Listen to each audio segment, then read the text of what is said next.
بسم اللہ الرحمن الرحیم۔ حدیث نبوی حضرت صلی اللہ علیہ وآلہ وسلم پر وحی کا ابتدائی دور اچھے سچے پاکیزہ خوابوں سے شروع ہوا۔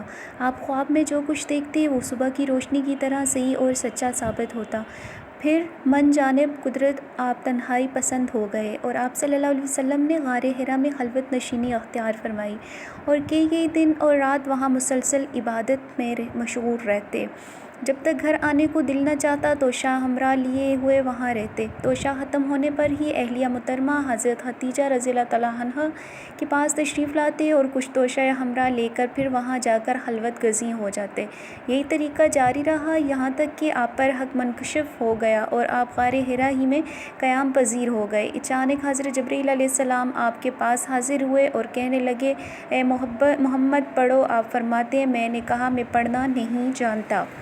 آپ صلی اللہ علیہ وسلم فرماتے ہیں کہ فرشتے نے مجھے پکڑ کر اتنے زور سے بھینچا کہ میری طاقت جواب دے گئی۔ پھر مجھے چھوڑ کر کہا کہ پڑھو۔ میں نے پھر وہی جواب دیا، میں پڑھا ہوا نہیں ہوں۔ اس فرشتے نے مجھ کو نہایت ہی زور سے بھینچا کہ مجھ کو سخت تکلیف محسوس ہوئی۔ پھر اس نے کہا پڑھ۔ میں نے کہا میں پڑھا ہوا نہیں ہوں۔ فرشتے نے تیسری بار مجھ کو پکڑا اور تیسری مرتبہ پھر مجھ کو بھینچا، پھر مجھے چھوڑ دیا اور کہنے لگا کہ پڑھو اپنے رب کے نام کی مدد سے جس نے پیدا کیا اور انسان کو خون کی پھٹکی سے بنایا۔ پڑھو اور آپ کا رب بہت ہی مہربانیاں کرنے والا ہے۔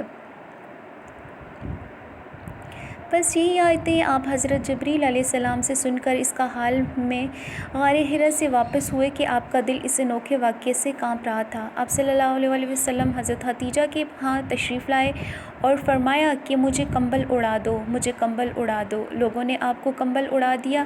جب آپ کا ڈر جاتا رہا تو آپ نے اپنی زوجہ محترمہ حضرت خدیجہ رضی اللہ تعالیٰ عنہا کو تفصیل کے ساتھ یہ واقعہ سنایا اور فرمانے لگے کہ مجھ کو اب اپنی جان کا خوف ہو گیا ہے۔ محترمہ حضرت خدیجہ رضی اللہ تعالیٰ عنہا نے آپ کی ڈھارس بندھائی اور کہا کہ آپ کا خیال صحیح نہیں ہے، خدا کی قسم آپ کو اللہ کبھی رسوا نہیں کرے گا۔